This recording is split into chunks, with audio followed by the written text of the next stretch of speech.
ನನಗೆ ಗೊತ್ತಿರೋ ಪ್ರಕಾರ ಪ್ರಪಂಚದಲ್ಲಿ ಯಾರೂ ದುರ್ಬಲ ಮಹಿಳೆಯರು ಅಂತ ಇರಲ್ಲ.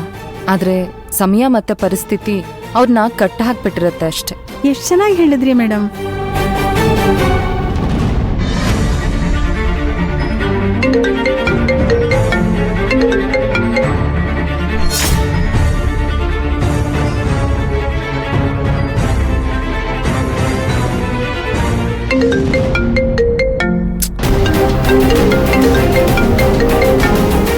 ಒಂದ್ಸರಿ ಕಾಲ್ ಕಟ್ ಮಾಡಿದ್ರೆ ಅರ್ಥನೇ ಆಗಲ್ವಾ ಇವಳಿಗೆ? ನನ್ನ ಫೋನ್ ರಿಸೀವ್ ಮಾಡೋವರೆಗೂ ಬಿಡಲ್ಲ ಇವಳು.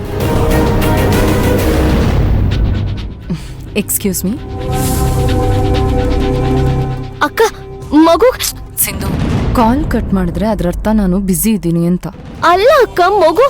ನನಗೆ ನೀನ್ ಮಾತಾಡ್ತಿರೋದು ಸರಿ ಕೇಳಿಸ್ತಾ ಇಲ್ಲ. ನಾನು ಈ ಮೀಟಿಂಗ್ ಅಲ್ಲಿ ಬ್ಯುಸಿ ಇದ್ದೀನಿ. ಪದೇ ಪದೇ ಕಾಲ್ ಮಾಡಿ ಡಿಸ್ಟರ್ಬ್ ಮಾಡಬೇಡ. ನಾನು ಆಮೇಲೆ ಕಾಲ್ ಮಾಡ್ತೀನಿ. Congratulations madam. Thank you. ಅಕ್ಕ, ಮಗುಗ್ ತುಂಬಾ ಜ್ವರ ಬಂದಿದೆ ಕಣೆ. ಸಿಂಧು, ನಾನು ಫ್ರೀ ಆದ್ಮೇಲೆ ಕಾಲ್ ಮಾಡ್ತೀನಿ. ಅಕ್ಕ,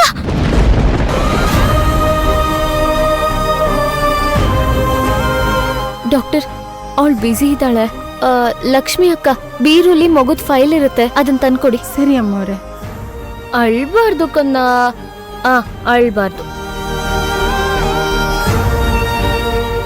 ಡಾಕ್ಟರ್, ಇದು ಹೋದ್ವಾರ ಮಗುಗೆ ಇಂಜೆಕ್ಷನ್ ಕೊಡಿಸಿದ್ದು.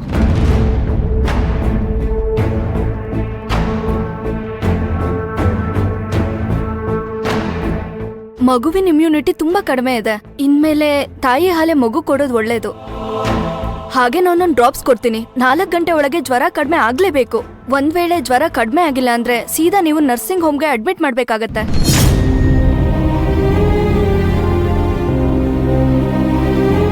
ಇನ್ನೊಂದ್ಸಲ ಒದ್ದೆ ಬಟ್ಟೆಲ್ ಮೈ ಒರೆಸಿ. ಸರಿ doctor.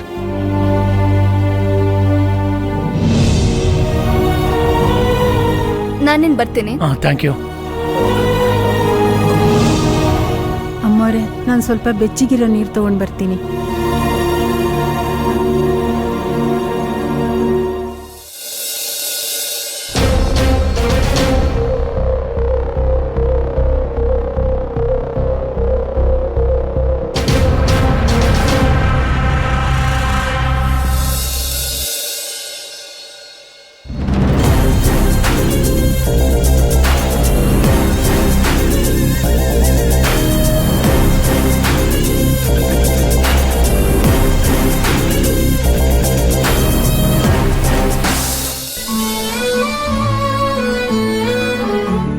Hi uncle, how are you? ಚೆನ್ನಾಗಿದ್ದೀನಿ. ಒಬ್ಬರೇ ಬಂದಿದ್ದೀರಾ? ಸಿಂಧು ಬರ್ಲಿಲ್ವಾ? ಬರ್ತಾಳೆ. ಯಾರೇ ಬಂದ್ರು ಈ ಪ್ರಾಜೆಕ್ಟ್ ನಮ್ದೇ ಆಗದು. ಲಾಸ್ಟ್ ಟೈಮ್ ಟೆಂಡರ್ ನಿಮ್ ಪರ ಆಯ್ತು ಅಂತ ತುಂಬಾ ಖುಷಿ ಪಡಕ್ ಹೋಗ್ಬೇಡಿ. ಆಯ್ತು. ಇನ್ಮೇಲೆ ಯಾವುದನ್ನು ಬಿಟ್ಕೊಡೋ ಮಾತೇ ಇಲ್ಲ. Sounds good. I wish you best of luck. Thank you. ನಿಮ್ ಹೆಂಡತಿ ಬರ್ದೇ ಇರೋದ್ ನೋಡಿದ್ರೆ ಹೆದರ್ಕೊಂಡು ಮನೆಯಲ್ಲೇ ಇದ್ದಾಳೆ ಅಂತ ಅನ್ಸುತ್ತೆ.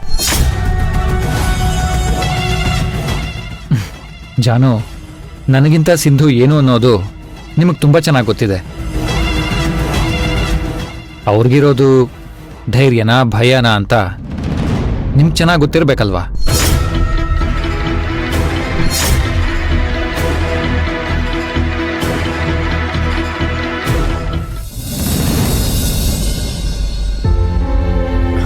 ಅಪ್ಪ, ನನ್ನ ಮಗಳು ಹೇಗಿದ್ದಾಳೆ ಈಗ? ಅಯ್ಯೋ, ಸಿಕ್ಕಾಪಟ್ಟೆ ಜ್ವರ ಕಣೋ.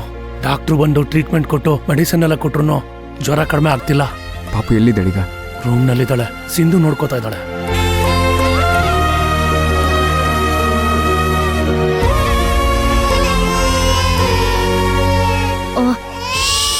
ಪಾಪು, ಕಂದ, ಮಗುಗೆ ಇಷ್ಟೊಂದು ಜ್ವರ ಇದೆ? ಹೌದು, ಡಾಕ್ಟರ್ ಕೊಟ್ಟಿದ್ದ ಡ್ರಾಪ್ಸ್ ಹಾಕಿದ್ವಿ, ಆದ್ರೂ ಕಮ್ಮಿ ಆಗಿಲ್ಲ ಅಥರ್ವ. ಭವಾನಿಯಲ್ಲಿ ಮೇಡಮ್ ಜೊತೆ ಆಚೆ ಹೋಗಿದ್ದಾಳೆ. ಮಗು ಮೈ ಕೆಂಡ್ದಾಗ ಸುಡ್ತಾ ಇದೆಯಲ್ಲ ಸಿಂಧು. ಇನ್ನೊಂದು ಅರ್ಧ ಗಂಟೆ ಕಾಯೋಣ.